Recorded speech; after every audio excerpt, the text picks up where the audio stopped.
Di situ kita diberikan soalan. Kalau cerita dobol Habib, ketika ditanya, man rabbuka? Siapa Tuhanmu? Hah? Siapa? Al-Imam Abu Bakar bin Salim. Sampai seterusnya jawabnya sama semua. Siapa nabimu? Al-Imam Abu Bakar bin Salim. Ditanya lagi, siapa apa kitabmu? Habib Abu Bakar bin Salim. Apa agamamu? Habib Abu Bakar bin Salim. Itu kan tolol gitu. Jadi malaikatnya pergi gitu, takut sama Abu Bakar bin Salim gitu. Malaikat mau ditipu sama mereka, nggak bisa dihack. Kerja malaikat itu nggak bisa dihack, nggak bisa ente takut-takutkan. Di satu kisah Abu Bakar bin Salim, di kisah yang lain Abdullah Al-Haddad. Siapa Tuhanmu? Habib Abdullah Al-Haddad. Siapa nabimu? Habib Abdullah Al-Haddad. Apa agamamu? Habib Abdullah Al-Haddad. Ya kan? Jadi begitu saudara. Itu mau kalian kita ikuti, kita hormati, kita jilat kaki, kita cium tangan kalian. Itu bukan guru. Bukan. Itu kutu. Kutu di dalam agama. Bukan guru. Membedakan guru sama kutu aja kalian nggak bisa. Itu sesat dan menyesatkan. Mana Rizik nggak demo? Rasulullah ketika Habib datang ziarah ke makamnya mengeluarkan tangan. Itu kan menistakan Nabi. Mana pula Nabi tangannya panjang. Itu dari dinding pagar itu sama kuburan Nabi itu jauh. Gimana Nabi ngeluarin tangan gente? Cerita-cerita dongeng, kemudian paksakan orang untuk percaya dan menghormati. Kemudian kiai-kiai kalian caci maki. Aku dibilang PKI, aku dibilang Syiah, aku dibilang antek Belanda sama Mukibin, sama Habib juga. Kalau aku balas seperti ini sakit nggak? Aku nggak takut dengan ancaman nggak dapat surga imitasi dari datuk kalian.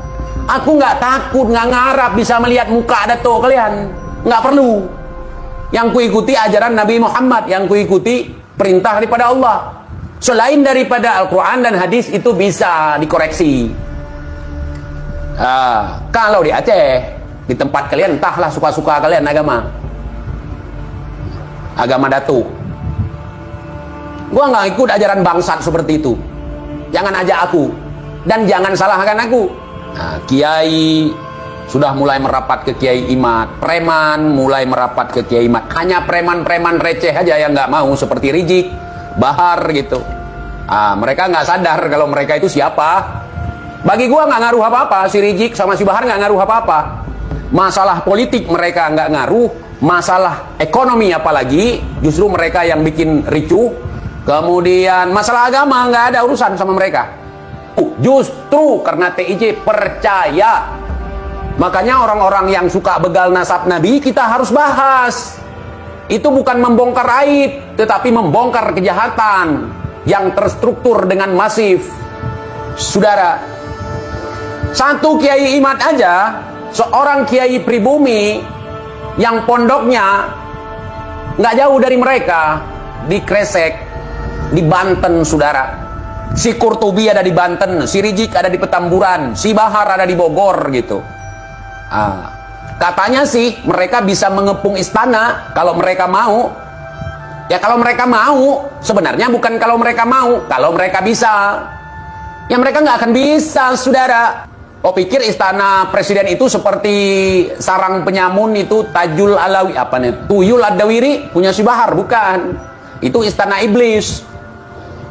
Pondoknya menjadi istana iblis, saudara. Begitu juga ini para Habib. Mau memurtadkan kita, mau menyesatkan kita. Jangan, saudara. Makanya gue turun tangan membahas ini. Gitu. Kenapa ente cuma baca di media sosial? Kenapa nggak datangi langsung? Kalau gue datangi langsung nggak tersebar beritanya. Kalau mereka itu para penipu. Gitu.